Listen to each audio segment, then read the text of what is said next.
So, very good morning to all dear participants. Today in this technical session, we are fortunate enough to get Madam Professor Ruchi Badola, Scientist G of Wildlife Institute of India, as the technical session speaker for our AICT Atal FDP. I am fortunate enough to introduce her. Dr. Badola is currently working as Scientist G, Senior Professor, and heading the Department of Eco Development Planning and Participatory Management at Wildlife Institute of India, Dehradun. She is looking after training and academics at WII as Nodal Officer. She has been conducted applied research on various aspects of wildlife management, such as eco-development planning, human-wildlife conflict mitigation, valuation of ecosystem services, livelihood development, covering almost all states in the country. She has developed management plans for several protected areas. She has developed and implemented pioneer training programs in human dimensions of wildlife conservation. She has institutionalized mechanisms to involve communities and eco-development planning for protected areas and has been at the forefront for developing mechanisms for institution building in wildlife conservation. She is coordinating the Ganga Biodiversity Conservation Initiative under the Namami Ganga flagship program of Government of India. This project aims to develop a science-based species recovery program from the restoration of Ganga River and its major tributaries, with the participation of key stakeholders. Under this project, she has mobilized a cadre of trained volunteers known as Ganga Praharis, who are assisting the Government of India in restoring aquatic biodiversity of Ganga River basin. She is also the principal investigator of the project on assessment of ecological status of selected Indian rivers for conservation planning, funded by NRCD, and the Kampa funded project on conservation of the Sangai deer in the Kebul Lamjo National Park. She has published over 100 peer-reviewed articles in journals of international report, book chapters, and several books dealing with various aspects of wildlife conservation and natural resource management. She is on editorial boards of the reputed journals. Her recent work, Roaring Down the Ganges, which gives a pictorial overview of the ecological and cultural value of Ganga River, has been released and appreciated by the Honorable Prime Minister of India for her contribution to the field of community-based natural resource conservation. She has received awards from state and central government. Madam, we are fortunate enough to get you as our technical session speaker in this AICT Atal FDP. On behalf of Department of Tourism and Hospitality Management, Mizoram University, I welcome you again. Madam, over to you. Thank you, madam. Thank you very much, Dr. Roth, for that. It was a long introduction, and I think I don't deserve all that things, but whatever. It is very interesting for me to talk in this department, because often we are restricted to the Department of Environment. Whenever we talk to the people who work in wildlife or environment.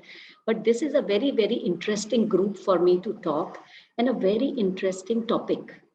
Because, when we are talking about heritage, and so far understanding was that heritage is largely, human created, man-made as we call it. But the focus on natural heritage was not much there in the minds of the general society. People feel that heritage, UNESCO does only those, the archaeological sites or the sites that have been created. So bringing attention to this site is one big thing. And second thing, how to go about conserving these sites. because it's not only a heritage that we are conserving, we are also conserving the life support systems in today's scenario. So it is a combination, and I think in this integrated viewpoint, I was very, very keen to sort of be a part of this training program. So thank you very much. And if you think it's appropriate, I will start my presentation. And at the end of it, I will leave some time so that we can have some discussion also. Yes, ma'am. Thank you, ma'am. Thank you. So I'll start sharing my screen. Please tell me if it is happening. Can you see my screen? Yes, ma'am. It's visible. Kindly make it full screen. Yes, I'm doing that. Yes. Yes, ma'am. It is visible. Okay. So maybe some introductory part you have already covered, but just to say that, because the course has been going on for the last 2 days, and maybe you've covered this part. But I would say that, when we talk about heritage is not restricted to what UNESCO has defined. In fact, it goes way beyond it, because it is our legacy from the past. It could be our customs, it could be our traditions, it could be our stories, it could be our folklore, food, clothes, everything. It is all a heritage. What we inherit, what we live with today, and what we pass on to our future generations, good or bad, that is our heritage. And particularly our cultural and natural heritages, which we have created, they are both irreplaceable and are great sources of life and inspiration. The World Heritage Sites are cultural or natural heritage sites of outstanding universal value, which are, it doesn't matter where they exist, and they are important across countries and generation. They represent unique or the most significant or best examples of the world's cultural and natural heritage. And it is absolutely appropriate that we should be thinking about conserving them. We should be developing capacity to conserve these sites. So if we talk about cultural heritage, these could be the monuments. What we see have been inscribed, particularly from India and other countries. So it could be architectural work, monumental sculptures, paintings. A lot of cave paintings in India have been defined as cultural heritage. So, and a combination of features. So then it could be group of buildings, which because of their architecture, homogeneity, and a lot of temple complexes in India are come under this category. Then the sites, and can you tell me which is the latest site which comes under this category, work of man or the combined works of nature and man? Areas including archaeological sites of outstanding universal value from the historical, aesthetic, ethnological, or anthropological point of view. So anybody can tell me which is the latest site in this category from India? So it is Dholavira in Gujarat. From where the excavations for Mohenjo-daro, Harappa civilizations are being done. So that is one of the latest additions to our site. When we talk about natural heritage sites, this is the legacy of nature. It is not the human created places. So when a place has a natural outstanding importance to the common heritage of humanity, it can be one of the UNESCO's natural heritage sites. And 1 in 5, that is 23% sites on the UNESCO World Heritage List are natural sites. And most often these are protected areas or nature reserves. In India, we have several of these. We have Kaziranga, we have Sundarban, we have in the mountains, we have Nanda Devi, Valley of Flowers, we have the Western Ghats, and so on.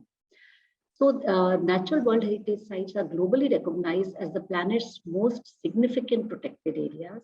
And almost every country in the world has signed the World Heritage Convention, committing to the best level of protection for these sites. Yet these natural World Heritage Sites are under increasing pressure. So as I told you, so many of our protected areas and so many of our important areas like Western Ghats fall under this category. But as you are well aware, that it is a huge challenge to conserve and protect these sites, despite of the fact that they have outstanding universal value, they have heritage value, they have ecological value. It is not only that they are World Heritage Sites, they are protected areas. They are providing very, very critical ecosystem services for humanity to exist. But still, it is a huge challenge to conserve them. So some of the challenges could be invasive species, climate change, and negative impacts of tourism are currently the 3 most significant threats to natural world heritage according to IUCN Heritage Outlook. which was the first ever assessment of all natural sites. And these natural heritage sites provide crucial habitats to many iconic species, as well as protect rare ecological processes and stunning landscapes. You can see this is, the Kaziranga National Park, we have the Manas, and this is the Loktak Lake, the Cable Lamjaw National Park in Loktak Lake. So all these, which is one of the proposed mixed, there is another category. In India particularly, we are having this one, which is mixed category, which have both cultural as well as natural value. So Kanchenjunga in Sikkim comes under this category. Even we have attempted for Bhitarkanika in Odisha, and even for Cable Lamjaw under this category, it is already there. So they also contribute to economic, climate stability and human well-being. So to protect the world's natural heritage sites from growing threats, investing in their protection and management is key. And this is a collective responsibility shared by the government, civil society, local communities, and indigenous people. So if we think that it is only the government's responsibility to conserve and protect this site, probably that is what we thought. And that is why today we are facing all these challenges, because the responsibilities also vest with us. But if you see, these are the three, as I told you, three key challenges. But if you think of the root cause, what is the challenge? So there are three basic challenges. One is information failure. We are not aware of the value of these sites, their role in human well-being. We may be aware, but we are not, taking cognizance of that information at all levels. So every local community, every government, every society knows the importance of these areas, because they provide water, they provide fresh air, they protect us from, natural disasters, protect us from diseases and all. But still, we are not able to take appropriate measures. Me as an individual or you as an individual may not be able to take because of several reasons. So not recognizing this is information failure. And then the second failure, which is the most important failure, is the market failure. That is, market failure means inability to make the polluter pay. For example, I will just give you an example of market failure. For example, there is a market and there is a sale on shirts. So you and me both go and we want to buy a shirt there. And the cost of that shirt is 500 rupees. So you also go with 500 rupees. I also go with 500 rupees. So what happens is that you pay the 500 rupees, but the shirt is given to me. The shopkeeper gives the shirt to me and doesn't ask money from me. So your 500 rupees, what will happen to you? You have paid the money, but you did not get the shirt. Somebody else got the shirt. What will happen to me? I got a free shirt. So what will you do? Will you take it lightly? What will you do? So you will either react, won't you? You will react, you will, shout, you will try to get your money back, or you will try to get the shirt back, you will report. So what will happen to me? I will be very happy. Nobody is asking for money. I got what I wanted. But next time, whenever in that market we go, what will happen? You will never be ready to pay money, because you know that even if you pay the money, you did not get the product. This is what is a market, is a place where we give money and we get the product. This is the definition of a market in economics. But if you don't get the product, then you will not be ready to invest any money in that market. For me, I know that I can go get a free shirt in that market. So even I will not be ready to invest money, because I know it's available freely. So what will happen? Neither you nor I will pay, and ultimately the market will crash, because both of us will want a free shirt. And if you look, this is what has happened in conservation of these areas. The people who are paying the cost of conservation, the local communities, are not getting the benefits. Who are getting the benefits? People like us, the tourists, the people who live in the cities, who are getting the fresh air, for whom we are getting water, we are getting all the benefits, but without really making a sacrifice. We are expecting people, local communities, so-called local communities, to actually pay the cost for the benefits that all the society is getting. Second example I will give you. If you see from where the maximum carbon emissions happen, they happen from the northern hemisphere, isn't it? Countries like rich countries like US, China, then you have the per capita highest emissions come from countries like Dubai, etc., Qatar, Saudi Arabia. But where did the first ozone hole appear? It appeared in the southern hemisphere. And it is people in Australia where every 1 in 3rd or person is suffering from some kind of skin disease. So while people in the northern hemisphere are enjoying the benefits, the cost is being paid by the people in the southern hemisphere. So this is market failure. They are paying the cost without getting the benefit. So whenever we talk of these climate agreements, the treaties, the whatever we call them, Paris Agreement, or now we are discussing in COP, we need to address the market failure. Extremely important to address this failure, because economics really drives the world.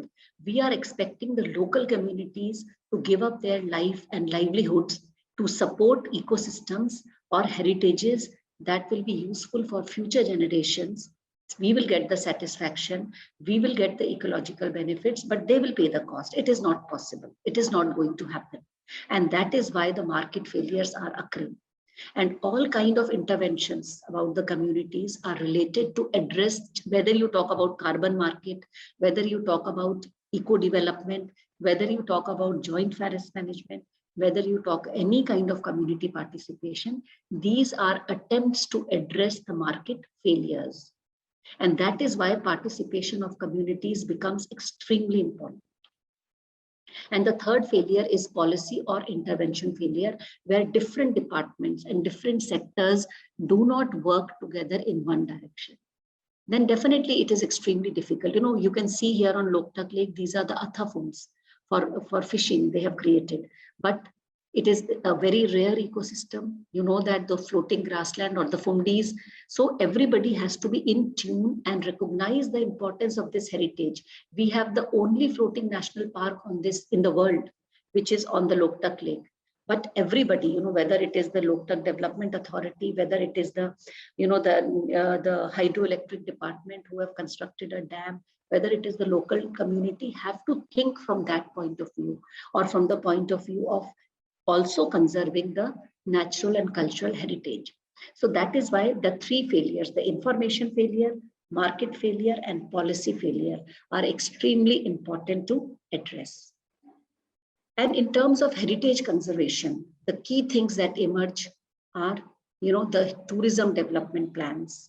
That's why I said sectoral coordination becomes very important. Urban services and planning processes, transportation systems, support of media to create awareness, local communities, entrepreneurship and business development, environmental management, and the disaster management system.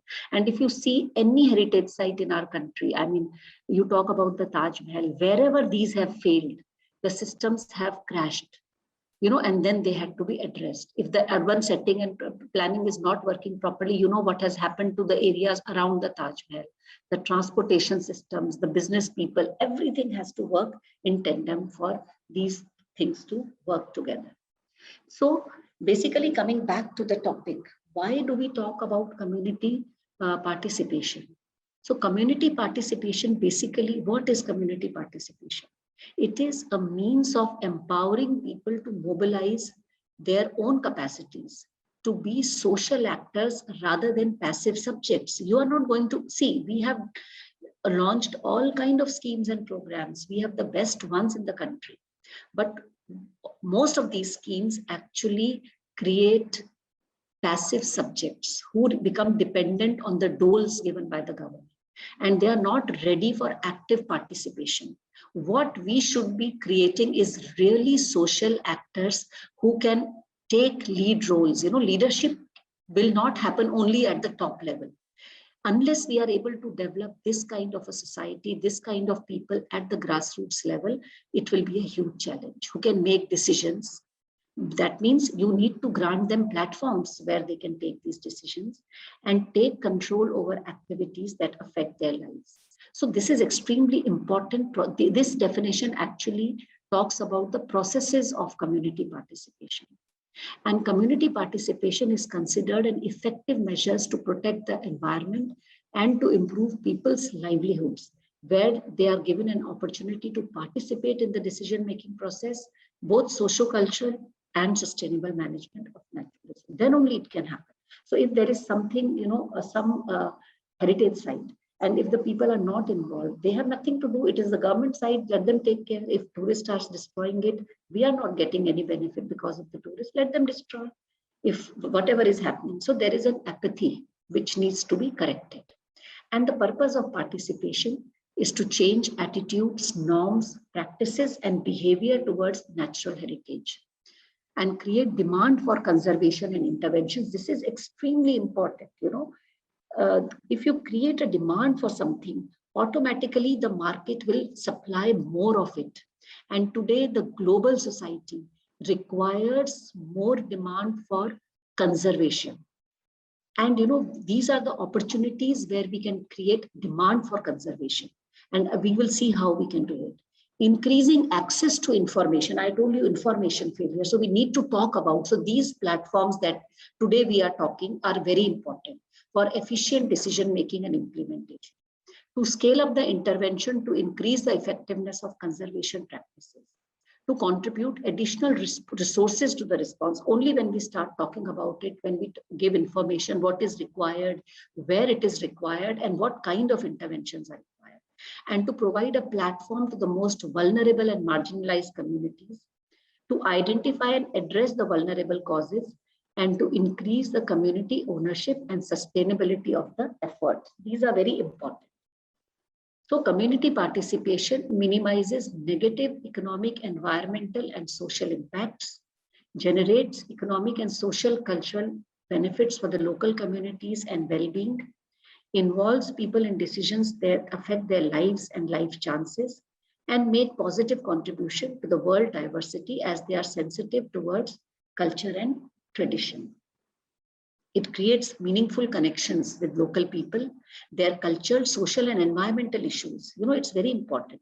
I have seen a very simple example in near Periyar Tiger Reserve in Kerala, where there are a lot of tribal people. And what they have done is created a small tribal museum. It's a very, very small, it used to be. I mean, I've not been there for the past 7-8 years, but it was a small hut, very simple, with just they had kept their tribal, utensils, their implements and tools just to show their ways of life. And first, initially, it was a free of cost. You could visit, and some local children were actually explaining to the visitors. And slowly, they started putting a fees of 100 rupees in that. And local youth, they were developing a lot of self-confidence, by talking to people and education and language and everything. And now it has become a full-fledged, thing to visit in that area, Thekri area. So this is how even small interventions and the local children, they used to, they have become youth now. They started taking a lot of pride in their heritage and started reviving some of their tribal practices like the food, like the martial arts, dance forms, etc. So it is very important. It positively contributes for the conservation of the natural resources as well and builds local pride and confidence. This is what I've seen. And it is a positive model for promoting sustainable development to benefit communities and destinations. So when we talk about participation, there are different levels of participation. So we need to see that where we need to take the community. So, participation can be in name also, where you just go and talk to the community that we are, that is also participation, but that is passive participation, which has the lowest level of community participation. Then you can move to the tokenism kind of participation, where you say participation in information giving, participation by consultation, or participation by material incentives, which we have done a lot through the forest department interventions, etc. We do PRA and we think we are doing community participation. But do we understand the basic philosophy behind PRA? It is not to gather information from the people. It was never the idea to gather information through participatory means. PRA is a way to empower the people to become a part of the process. So the beginning to show them that they are capable of planning for their future, for their resources. And it is just one step in the process of involving them. So when they make the plan themselves, by giving information, and by giving, not only by giving information, but also being part of the planning process, then it carries on. Then they have to be part of the implement and monitoring process as well. So it doesn't end there. That is why functional participation, interactive, and ultimately we should understand that government projects are short-term things. We will leave, but we should be able to create a society, a group of people on site who can carry forward this legacy. Because as I said, natural and cultural sites are for generations. It is not for a few years. It is not for, limited by projects. So there is a project to conserve the Taj Mahal or a project for Kaziranga, several projects will come and go. But the people who live there, the heritages that they will link with that area will continue for generations. So it will be our responsibility and duty to inculcate and develop that kind of participation, where participation is high and outcome of community participation for biodiversity conservation are also high. So basically, India is a land of diversity, and we have the important biodiversity hotspots: Eastern Himalaya, Western Ghats, and Andamans and Nicobar Island. We have the 18% of the world's population living in 2% of the world's geographical area. And only now 6 to 7% of our geographic area is under protected area status. And we recognize that conservation is not possible without the support of local communities. So different strategies have been proposed to promote tourism and community participation in natural heritage conservation. Now I'm taking two major examples here. One is how the state of Kerala has developed tourism as a strategy, and the other one, how through community mobilization and participation, we are trying to conserve our national river, the Ganga River. Okay, so I will be discussing these two case studies with you.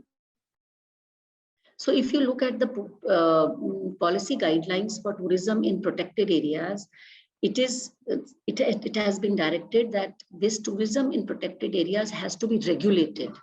Okay, so which means regulated means everything is listed. How many people will go, how many vehicles will go, which is the tourism zone where they will go, and what is the time that they are allowed to be in the protected areas. And it has to be low impact tourism.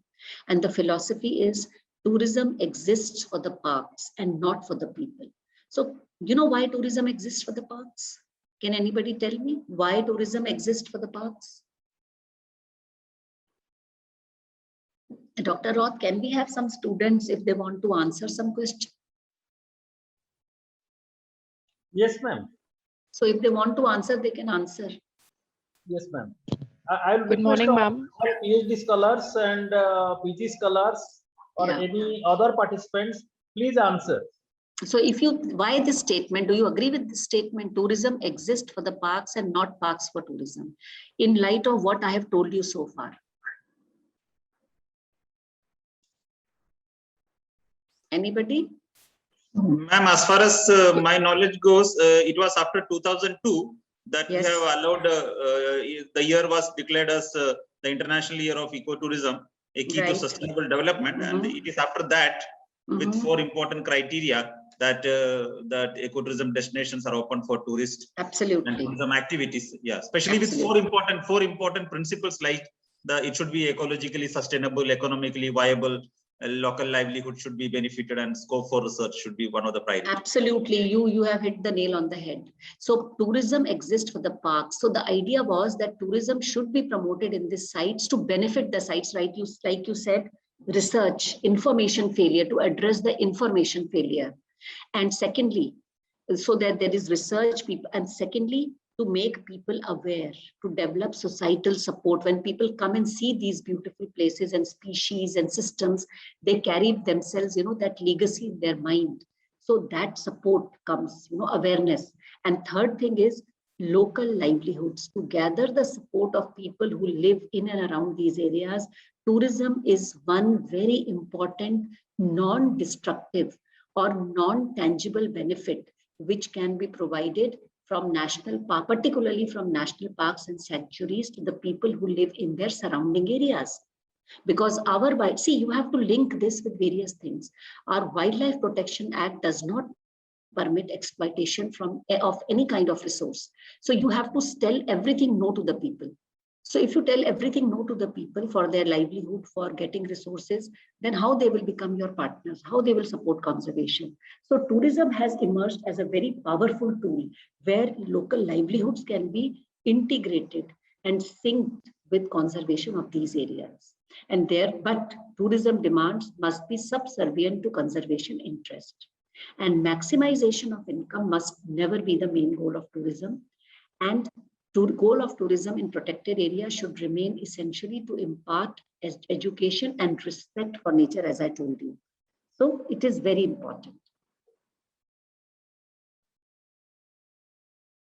So coming back to the example from Kerala, it is one of the most beautiful states in the country, which is known as God's own country, and located in the southwestern border of India between the Arabian Sea and the Sahyadri mountain ranges. So within that small narrow state of Kerala, you have the mountains and the coast and the world's biodiversity hotspot as well of the Western Ghats. It is a remix of everything you could possibly think, from the vibrant festivals, spices, lagoons, waterways, mountains, iconic species, the Nilgiri thars, the Nilkaranji flower, and these beautiful landscapes of waterfalls. If anybody has visited this area of tea plantations, coffee plantations, it's beautiful. But Kerala also has a responsible tourism mission, which it was said that Kerala is a world leader in responsible tourism, and it has won 3 Pacific Asia Travel Association Gold Awards, including one for the women-run ethnic food restaurant at Kumarakam under the Responsible Tourism Mission. You can see how the government has taken cognizance and involved these women. But I'll tell you, and it was said that Kumarakam was to be the world-class model responsible tourism destination. And you can see all these headlines. And even the other states signed pacts with Kerala to replicate responsible tourism. But it did not happen overnight. It happened after a lot of criticism of the tourism that was happening in this area came out, and some of the papers that were published. And they said that the lack of benefits from tourism, backwater pollution to the local people have generated anti-tourism attitude of the local people in Kumarakam. Natural resources are deteriorating, and this has intensified environmental degradation. And even the people, because some people who are rich and they have paddy fields, they are also converting them into tourism purposes. It has further undermined the villagers' livelihood. And after this, the Kerala Responsible Tourism Mission was set up.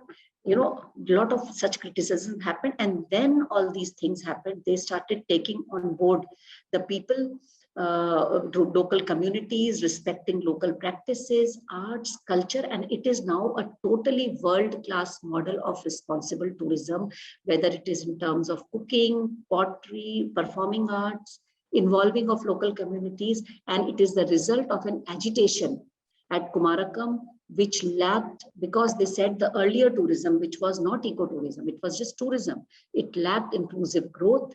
Local communities were not included in decision-making processes. And agitation went to that level where the Panchayat decided to close down all the resorts in spite of the income that they were receiving from tourism. It opened, but this kind of agitation opened a new era of tourism in Kerala under the title of Responsible Tourism Mission. And the leaders were given task of community-oriented responsible tourism. And now this program has focused on local priorities, ensuring that local communities benefit from tourism and protect their natural and cultural capital, because they are getting direct benefits. You can see that. If the tourists are not taking interest in this kind of cooking and pottery, what you can see in the picture, why the local crafts? They will die automatically, and these people's children will move on to other, go as laborers, work in fields, or some who will get educated will move to cities and create more ecosystem refugees. So this is not what we want in our society. We don't want out migration. We want people to live there and thrive and also conserve these areas. And then came the eco-development. So this was the example in Kumarakam, and there are a lot of details available for this. It is, as I said, other states are also borrowing from them. Then came the example of eco-development for conservation of natural heritage. And this is the example from Periyar Tiger Reserve in Kerala. Again, India Eco Development Project was launched in '96 for building. It was launched, but this project in Kerala actually, it was launched in several other protected areas. But because Kerala has a legacy of community participation, and Periyar Tiger Reserve was fortunate to have some very aware officers leading this program. So they actually concentrated on building social capital for conservation. And how they could build social capital? By involving local people, by working with the local institutions. So they started in intensive awareness campaigns. The farmers, who were actually under the depth, the spice farmers, particularly pepper, they were totally under the control of middlemen, because the middlemen used to buy from them at low prices and sell at very high prices, and also put them under debt.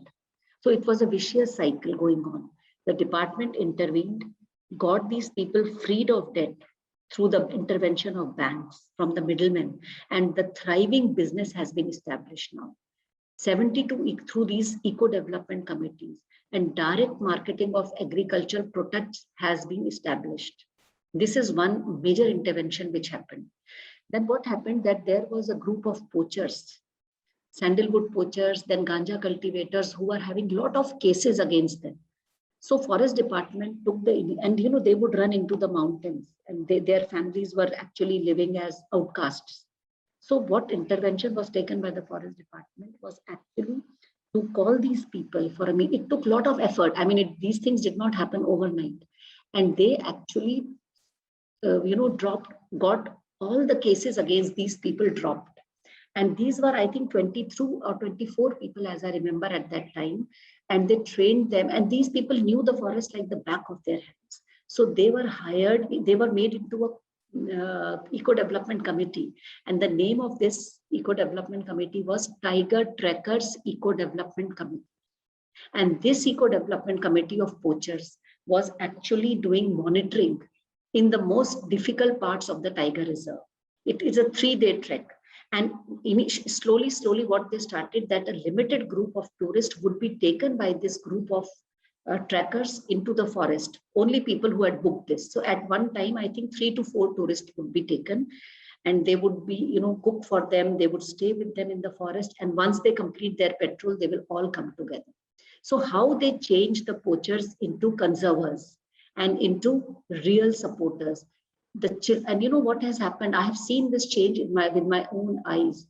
These poachers, totally uneducated tribal people, started speaking German, French, Dutch, all because they were dealing with these people. Same skills their children learned. And their children and wives and everybody became so conscious. So they are using their knowledge for ecotourism and protection. Some of these men have now retired. Their children have come up. Some have joined here, some have gone out, educated, very aware. So this is a very, very successful model which was developed there. Success of eco-development committees was because of the dedication of the local communities, because they saw that what happened when they became proactive in conservation, and what they were suffering when they were going against the government, and when they were in the clutches of the middlemen. The rate of poaching came down drastically, and tribals were marketing their products globally because it's a global destination. Ecotourism programs became the highlighted tourism packages of Periyar Tiger Reserve, and that is what I'm telling you, the Tiger Trekkers tourism, one of the most sought after package. and you have to book it much in advance, because as I told you, it is highly regulated. Everything is regulated. So again, I will give you one example of a monsoon eco stay again in Periyar, near Periyar Tiger Reserve.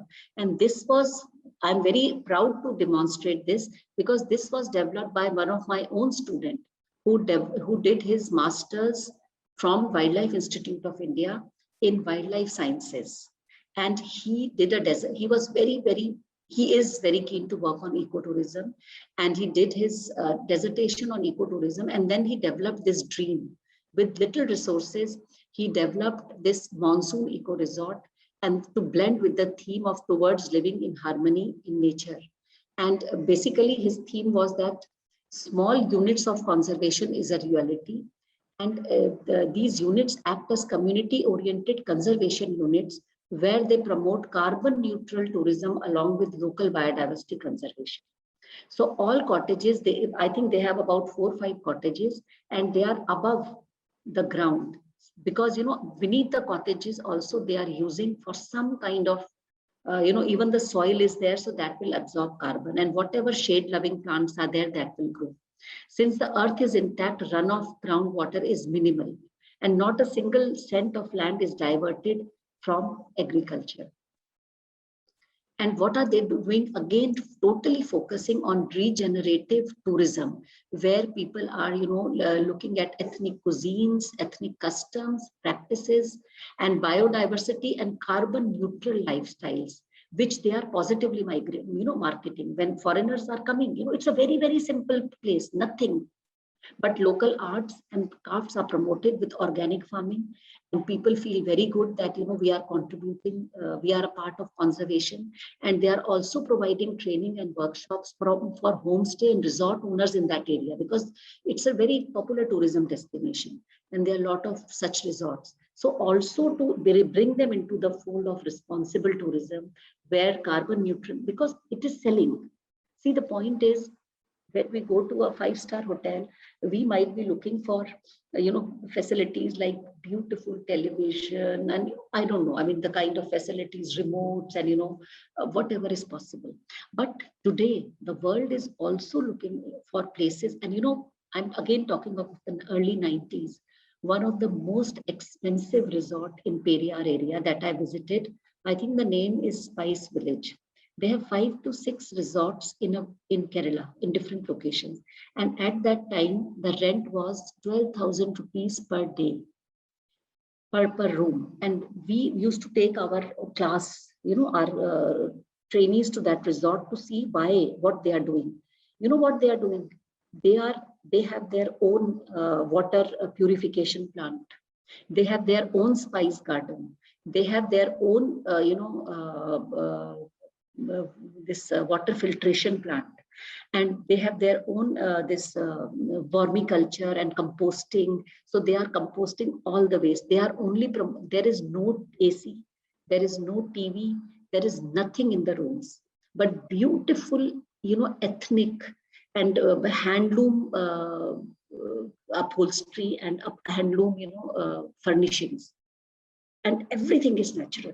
They will welcome with traditional music, those white jasmine flower garlands, give you the local traditional tea, vellum, water, and people are going for pottery, cooking classes, language classes, bird watching, and people are, it was very much in demand. So at that time, the people were able to visualize that there will be a demand for this kind of tourism in the future, and today there is a demand. And this student of mine that I'm talking about, he tells me that people, everybody wants to be more educated about culture, tradition, and particularly about biodiversity. And they feel very good that they are a part, they can contribute something to this. So what they have learned is that sustainable community participation in tourism has a good potential in bringing a positive change from grassroots level. Direct benefits derived from positive tourism can inspire other stakeholders, because everybody will see. As I told you, this was one of the most expensive hotel in Thekri where we could not live. 12,000 rupees. I don't know what it is today. But when we saw the room, there was nothing. No TV, no fridge, nothing. just beautiful, calm, serene. And even if you go to these resorts, you know, where they talk about wellness and all, they are very similar. Each tourism stakeholder is actually a potential green ambassador for conservation of both culture and nature. And you can see this is the monsoon retreat, which is started with one person's small dream, as I told you, with little infra. He did not have the money to invest, but he started with one. But his training in biodiversity conservation, his ethos actually contributed to the success. So that is what I'm trying to say. And particularly, okay, so basically, particularly when you are equipped with it with proper training and proper knowledge, then you have the you have the authority. You are taken seriously. Now, the second example that I'm giving you is from the conserving the heritage of India. You know, Ganga River, which is supposed to be the national river of our country. And you know that this Ganga River is not only the national river designate, but it is also the life support system of almost 40%, the river Ganga and its basin, 40% of the population of this country. You know this. And it is also a very, very important heritage for all Indians in terms of culture, religion, tradition, everything. So, and not only for Hindu religion, it is there for every religion. You know, you see the Buddhist sites, the Jainism sites, Sarnath, you know, you see the sites of, Patna Sahib, you see the sites of Muslim culture, you know, you have the mosques, the churches, you have the music, the culture, the dances, the origin, you know, because it is the rivers are, and, you know, these natural landscapes are inspiration. And Ganga particularly has been an inspiration, and it has been very, very important across the history of this country, whether you talk of the ancient rulers, whether you talk of the ancient travelers, whether you talk of the religions, everything has happened along this river. So even during the Mauryan Empire, today the government is talking about National Waterway 1. I hope you are aware of this. So but if you think about the Mauryan times, the water trade was taking place through this river even at that time, from Patliputra to other parts to the coastal areas from where there were trade established with foreign countries. So even at that time, the economic role was not less. So we have to look at our history and culture.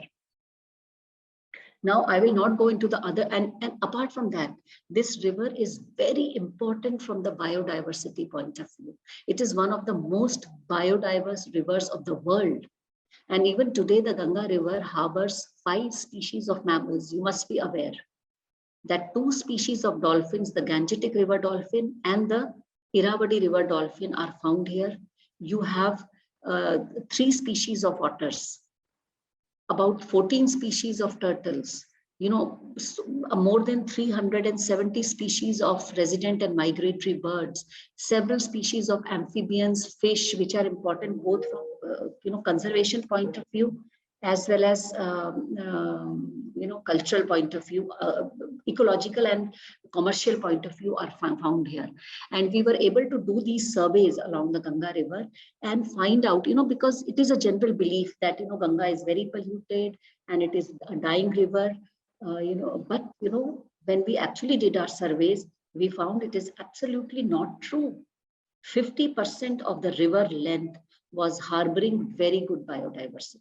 We had dolphins, we had gharials, we had muggers, yes, reptiles like the crocodiles, the freshwater crocodile, the saltwater crocodile, gharial, which is only found in the Ganga River basin. Everything was found and they were breeding. And then we said, no, it is not true. Ganga is alive, because if the species exist, they are an indicator and a factor of the ecosystem health of an area. And in Ganga, we found these. So this was very, very important. And then we also realized that Ganga cannot be conserved unless the people around the river want to conserve it, unless the people are involved in this process. And when we started out, we did not know how to make these people participate. So we started, we thought that we will just go to the villages and, there are a lot of initiatives by the government and we will integrate our efforts with them. But when we went there, we found that this was not happening. It was only in name and they were actually wanting us to help in this. So then, but when we went to these villages and started talking to the villagers, we found that people, and in this process, when we were traveling around the Ganga, we also met with several stakeholders. And you will be surprised to know that people living on the banks of the river, some of them, particularly in cities, did not even know that such rich biodiversity existed in the river. And I'm talking about educated stakeholders, university students, teachers, professors, professionals, line agencies, the departments. People were not aware because nobody had brought this to the forefront. So we started with massive awareness programs for everybody. We worked with the forest, of course, forest department was aware, but they were our key partners. We started working with forest department, then we started working with the Indian Army, the Ganga Task Force, with the Eco Task Force, with the universities, with NCC, with NSS, with professors, with district level agencies, with state level agencies. And we started sensitizing them for, what you see Ganga is way beyond. There are so many species, beautiful things that exist in this river. And the interesting thing was that everybody said, we want to conserve this. If Ganga has all this, it is beautiful and we want to be part of it. Then when we went to the local communities, they knew that these things are there. Some of the people were very keen also because, they said Ganga is our mother, Ganga is this, Ganga is, and some were very, very interested, in conserving the species also. So what to do? How to engage them? Because it is large number of people across 5 states. Different kind of people, different dependencies on the river, different expectations, different professions, different levels of education, different socioeconomic conditions, different religions, different genders, how to do it. So it was a huge Herculean task. What we initiated was, we told them that, okay, first of all, we took into account, we identified 50 people from every state. And a group of 250 people was first trained as Ganga Praharis or guardians of the river. Actually, you can Google this and you will get several, we have documented our processes through some movies. So you will get this Ganga Praharis. So we started, we trained them and then we sent them out. And we told them that you are now the leaders, you are our partners. And this is the process of empowerment. We first developed their human skill and we then listed them on a on the NMCG, that is the National Mission for Clean Ganga, and Wildlife Institute of India website. So each Ganga Prahari is listed there with all their contact details, their level of education, their interest, and what they are doing for the Ganga. And it happens every day. Today we have about 2,300 Ganga Praharis, and every day the information gets updated. What they are doing, how they are contributing. And this was the beginning, as I told you. And these Ganga Praharis went back and started sensitizing, talking about this process. And slowly the number of people started increasing. Then we realized that if we are working with the communities, we need to link, as I told you, gave you the previous example of tourism.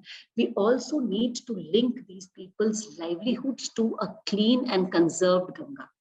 And therefore, we started working with the women, with the men, with the youth to develop their skills in various livelihood models. We also, now we are working in, more than 50 districts and more than 1.5 lakh people have been sensitized. And this Ganga Prahari, as I told you, it's a cadre which is well established. It has been recognized at the highest level, even by the Honorable Prime Minister of the country. They are working. There we have established several, livelihood training centers where people, women, men, they all get trained for livelihood. So whatever they do in their life, they are Ganga Praharis.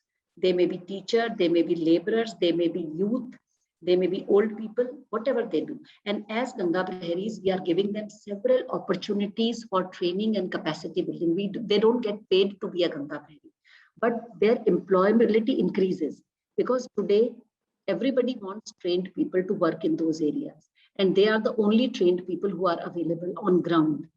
And, whenever we also need people to, if you Today, if you go into the social media, even today, after this lecture, I will urge you to go. There is a Ganga Mashal. It is an awareness campaign launched by the government and by the army, which is happening across the Ganga, along the Ganga river. And again, our Ganga Praharis are participating everywhere. So when we want them to work, we pay them the labor rate of the state if they want payment, and we cover their expenses. So it is not a cheap labor that we are free labor. Whenever they are doing something, they are getting paid if we want. Otherwise, they are doing voluntary work. Whenever, same way other agencies can also engage them. So you can see today, this is the distribution of Ganga Praharis. They have been trained in ecological surveys, in water sample analysis, depending on their interest, education, bird watching. They have been trained in collection of genetic samples, awareness, then again, there is a second part of it. So you can see this is the kind of trainings that they have received. And this is one boat by the Ganga Praharis, which is known as Jalaj. In this boat, the products made by the Ganga Praharis are sold. And once people come to this boat, they can travel on the boat, and the Ganga Praharis, there are eco-tourist guides also in this. They will talk about the biodiversity of the river, the cultural heritage of the river. And then we have trained beautician Ganga Praharis here who sell their products. They put henna on hands of people. So like this, the empowerment of youth is, see, this is this group of people sitting on the roof of Jalaj, and some of them are selling their products. So like this, these women are sitting on the ghat and actually selling the, dhoop, agarbatti. Can you see the incense sticks and the prasad? These incense sticks, we have trained them to make from the fallen flowers, which people are discarding in the ghats. So a lot of trainings we are doing. Even now we are training people to go back to, traditional foods and training them in that part, because the world is moving towards that. These people have access to those grains, the millets. So all this kind of, and you can see how the livelihood and ecotourism opportunities. So these fishermen, so we painted their boats and we have trained them in ecotourism. So they are taking tourists to show them dolphins, and it has been launched at few sites along the Ganga river. And now other fishermen are coming forward and telling us that please also train us. We also want to do similar kind of work. So the pressure slowly and gradually on fishing resources will come down. It will happen slowly, but we have to demonstrate successful models. You can see this is, we are, in all the 5 states, we have created this initiatives. And as part of these, see, these girls are on the Jalaj. So they are dealing with foreigners, anybody who's coming there. Even the National Geographic, when they wanted to do, a source to sea expedition on the Ganga Praharis were engaged throughout. They got paid, but because they are trained in ecological survey, socio-economic survey, see how they are applying henna to National Geographic team, and they're also telling them about the river. They were supporting the team because the team will come from US, but on the ground, they will need support in India.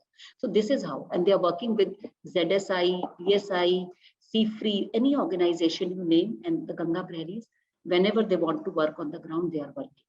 And training centers have become a platform to create an awareness about Ganga biodiversity. But these have also become a center to discuss social issues. I'll tell you, I'll come back to this point once more. After the livelihood training, because in these areas, it was very difficult to draw out the women. And if you don't draw out the women, if women are not participating, then the program cannot be sustained. So we intervene in women's livelihood. And now, in fact, our women have come to the forefront like anything. And now they are owning the project initiative. Now we don't have to tell them. The moment they hear something is happening on Ganga, they will automatically come and join. But what we found, these training centers became social centers was during the COVID time. Because we were only teaching them about conservation, livelihood skill. But what was happening when they were constantly coming for training and meetings and all, in their surrounding and in their villages, people thought that, they have become a little higher in status because they are now more aware. They are traveling to Delhi, they are meeting ministers, they are trained. So they sort of became like leaders in their society. So it is a two-way process. When you're recognized as a leader, you also have a responsibility, and people also listen to you. So they have started influencing the people around them. During COVID time, when people were at a loss, these people actually started taking initiative. Some were trained in stitching, so women started stitching masks, distributing. They started collecting money and giving food packets to the migratory people who were coming from outside to the villages, because there was no support. They started coordinating with the district administration. Even for the vaccination, they were coordinating. And I will show you how they have emerged. So you can see that how during the particularly the COVID time, and they were well recognized, awarded. Some of them, you see this picture, this boy sitting here, he is our first Ganga Prahari, 19-year-old boy, who became our first Ganga Prahari from Devprayag, from where the Ganga starts. Today, he became a Gram Pradhan for the last 2 years. He is the youngest Gram Pradhan in the country. And he got a chance to have a direct meeting with the Honorable Prime Minister. So now his identity is not only with us, he has developed his own institution. So you can see how Ganga Praharis are interacting with the Honorable Ministers, with the Honorable Prime Minister, being awarded for particularly doing good work during the Corona warriors. So in every state, Bihar, this is Uttar Pradesh, Uttarakhand, everywhere they are working. Then one part of this is also the Bal Ganga Prahari program, where we are developing children as guardians of the Ganga, and we are working with schools to create awareness and activities for the Bal Ganga Praharis. And you can see the location of the schools for this program. Again, for people like you and me, we have the Ganga Prahari Mentor Program. And for people who live outside the country, we have the Pravasi Ganga Prahari Program. So everybody can participate. And Ganga is a synonym for rivers of the country, not only for Ganga. So anybody who's working for river conservation can become a Ganga Prahari.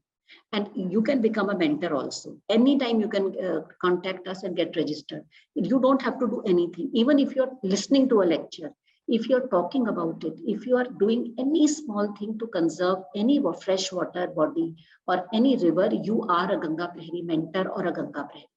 And we have our website, Glimpses of Ganga, Instagram page, we have Twitter, so you can contribute.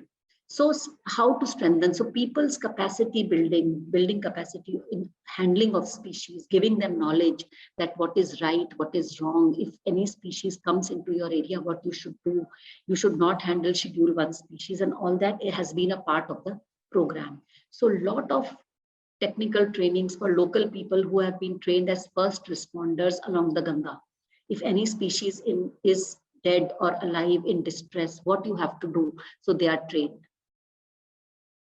Again, we have created a digital platform for micro-planning for biodiversity conservation, where the local people or the Ganga Praharis can feed their information into this digital plan, and we can actually do it at the WII. We can finalize the plan, so they are part of this. We have also created nature interpretation and education. A lot of work has been done on this. So this is a floating museum in Varanasi. Now it is closed.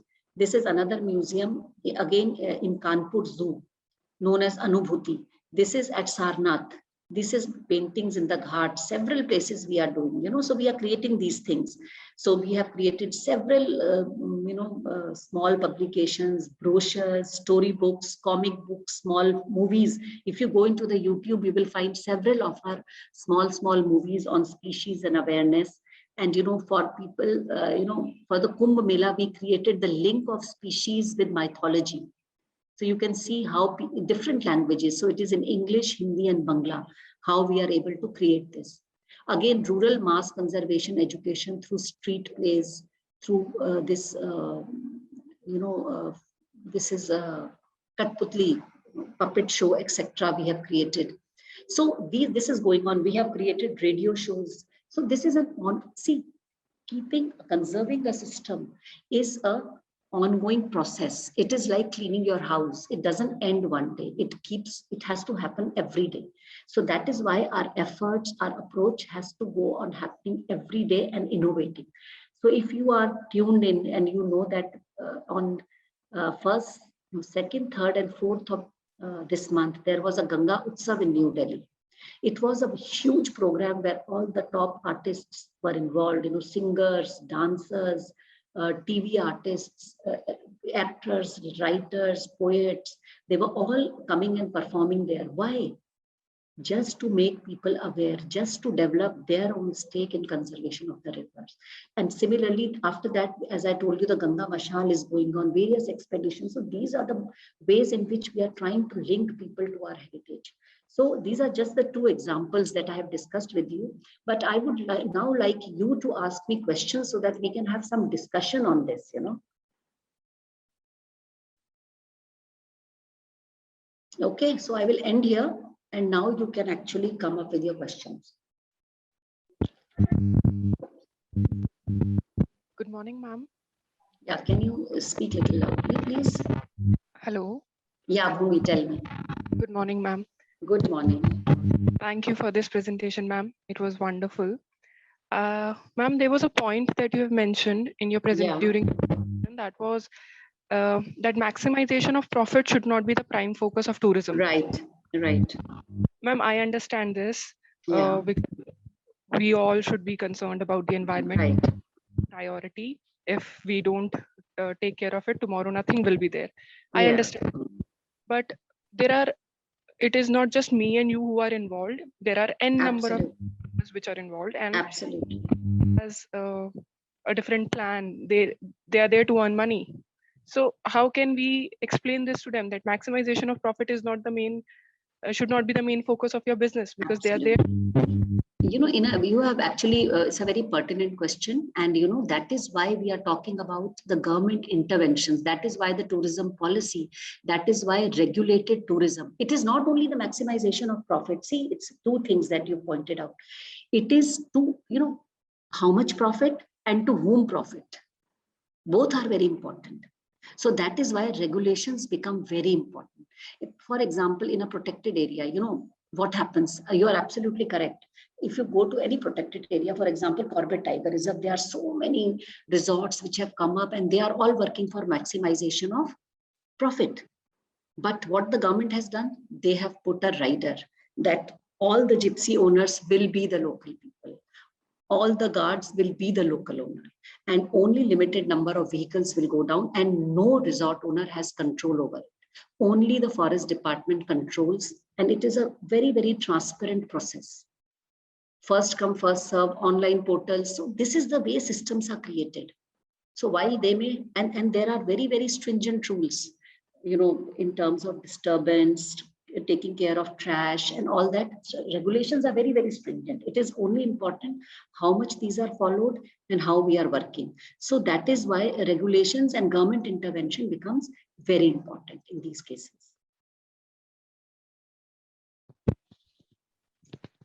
All right, ma'am. Thank you. Himanshu sir, can I ask a question, please? Yes, sure, please. Yes, please. Yeah. Very good morning, ma'am. Thank you so much for your wonderful presentation. Actually, I work in similar area. I have done my PhD in Periyar Tiger Reserve, especially on eco development. Oh, very nice. What's your name? Dr. Ravish Matthew. You know, the first PhD in Periyar was Dr. Anil Bharadwaj, and he's my PhD student. Okay, I have done it from Pondicherry. Yeah, I have done from Pondicherry Central University. Okay, okay. Yeah. So we did this work. Yeah, my study was on community participation and visitor satisfaction. Okay, just 1 minute. Yes, ma'am. Yeah, I will call you, huh? I will call you in a while, okay?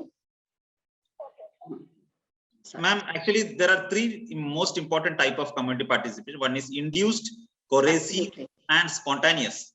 So, why we are lacking in spontaneous participation in India as compared to Western? Absolutely correct. You know, we are lacking in spontaneous participation because we are just doing it by the book. If JFM is asking us to create EDCs, what we have done? We have just created those EDCs, listed them, created a list and given it back. But who has actually worked with them? That is why I was trying to explain the Ganga Prairie process in detail. You know, we thought that creation of institutions is enough. What I did here was not to create institution. And now each one of my 2,300 Ganga Prairie is creating an institution and different kind of institutions, the diversity. If one has become a Gram Pradhan, he has himself inculcated that culture of conserving that into his area. If the other one is has become a teacher or a social worker, they are developing. They are people. They are not theirs. It's not a non-living thing. It's dynamic. But the inculcation has become so strong, the capacity building, the awareness, and secondly, the recognition.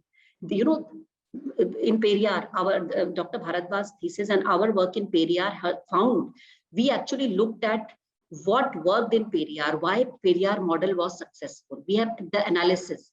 So what we found, Periyar model was successful because the money that came for eco-development, World Bank, the first 90s, it was invested in human capital and social capital building. It definitely was invested in infrastructure and other things, but the maximum investment went in community awareness, training, and capacity building. Same thing we have applied in the Ganga Prairie model. It has become one of the most successful models of river conservation, and I'm telling you, it will become, because now, and we are, also giving them a platform. Each Ganga Prairie is getting recognized, and that is the advantage they are seeing. I'm not going and talking on their behalf. They are talking to the media, they are talking to TV, they are talking to PM. I have never met the PM. I have never shaken, but the My Ganga Prairie has done that. So platform we are providing. Because I know my project will end, I will go away. It's my job, I have done it. But these people will remain. And if I am able to empower them, I showed you that the stages of participation. If I will take them, even out of these 2,300 people, if 500 people, I can take them to the level of self-mobilization, the leadership at the local level has developed. We have not made them beggars. We have not given them doles. I told them that Ganga Prairie is not a source of your livelihood. It is your lifestyle. They have got self-respect. Self-respect they have got. Self-respect, respect from society. Society, if, whatever program used to happen, we used to call the Ganga Prairies. In Delhi, anything, Amit Shah ji is doing something, we will call them. Next time anything else is happening, we will call another 50. Something is happening in every month in WII, we are having training program. Different people are coming. So, a village woman who has never left her house, if she's coming to Wildlife Institute of India and standing on that podium where even my legs are shaking, she's standing there and telling her point of view. Imagine the level of, I get goosebumps when I see them there. And I feel so happy and proud that look at this woman, and she stands there and when she goes back, she has become a leader. I have seen this change happening in their life. These are simple things, but they matter. And we have a very extensive database. Every Ganga Prairie is listed. You just have to click on that, where he or she comes from, how education, background, contact detail, everything is there. So they know that it is totally open and transparent. So we are trying very hard. We are working, we are always accessible. We are like a large family. As compared to Campfire model in Zimbabwe or Masai Mara in Africa. See, so Campfire model was based on tangible benefits. Yes. Okay, it was the initial model of eco-development when we were only developing. Today, we cannot talk, we don't want to talk about tangible models. We have economies have developed, there are several opportunities for people to earn money. But Ganga River remains a source of livelihood, Periyar forests remain a source of livelihood, but non-tangible. Why can't we talk about payment for ecosystem services today? Conserving the carbon heritage, conserving the biodiversity. We are talking about human-wildlife coexistence, payment for coexistence. We need newer models. These are old models. Today's world requires new models. Models like this, develop leadership, let them go forward. They don't need us to sit on their heads. People are very, very, what I have learned from them is they have taught me humility, how much they can do. We have a position, we are in a position, we are getting all support, then we are doing. But look at those people with just one pat on the back, what they have done. Madam, we have come from guns and guards to fines and fences to care and share. So no, now I think we move beyond that. We say that. For the community, by the community. We have gone way beyond that. Yes, completely democratic. Yes. Thank you, ma'am. Conservation will work only when it is completely democratic. Yes, ma'am. Yes, ma'am. Yeah, but definitely, constant intervention, hand holdings. You have to make sure that the traditional thinking in conservation is institutions will work. I said, forget about it. I'm going to think in a different way. And now these individuals will create these institutions. and create them tailor them according to the need of their site and their time, what Yes, they ma'am. need at their place and time. That So is that is what self-planning. Yeah, it's self-planning, emerging. Yes, self-planning. self-mobilization. And you know what has happened? We have linked them. See, our duty is at a different level. We have linked them to the government level, state level, to district level. So the institution building is happening automatically. They are getting linked with Jal Jeevan Mission. They are getting linked with biodiversity register preparation. They are getting linked with NRLM. They are getting linked with IIMs. IIM Lucknow has taken up 2 of our women groups for taking these livelihood initiative. Ma'am, again, Kudumbashree in Kerala is a huge movement. Yes, yes. So, you know, it is the overall development of an individual which matters. It is, you know, if you look at the Pentagon, livelihood Pentagon, we will have to intervene everywhere. So I think these are topics for a different lecture, but you know, it is all integrated. Himanshu sir, thank you so much. Thank you so much, Himanshu. Most Thank you, welcome, madam. Ravi Thank you. sir. I will be in touch with you. And now I will request any other PhD scholar, PG scholar, or any other participant from different parts of our country may ask at least one question to madam. Now we are still having around 10 minutes in our hand. So any PhD scholar interested to ask any question? Actually, no one has dropped any question because I think madam's session was so interactive and so informative. So no one has dropped any question till now. No problem. So any PhD scholar? I'm calling last time. I can share my presentation and they can get in touch with me. Ma'am, kindly send your Yes, presentation to I us, will. so we can share to all participants. Yes. It will be of help to my students also in the. No, I will just mail it to you, Dr. Roth. Yes, ma'am. Definitely, I will share with all. Yes. So, now we are reaching to the end of this technical session, and I can say this session was so informative, so knowledge-based, and so interactive. I cannot express in my simple words. So then, lastly, I will thank to our honorable session speaker, Dr. Ruchi Badula madam, and once again I will thank on behalf of Department of Tourism and Hospitality Management, Mizoram University, for accepting our invitation and for your kind consent as well for delivering such an informative session. So thank you, madam, once again, and in future also, if the topic will be related to this type of this area, definitely we will again seek your kind cooperation to our department. Thank you, madam. Thank you. Thank you so much. A pleasure.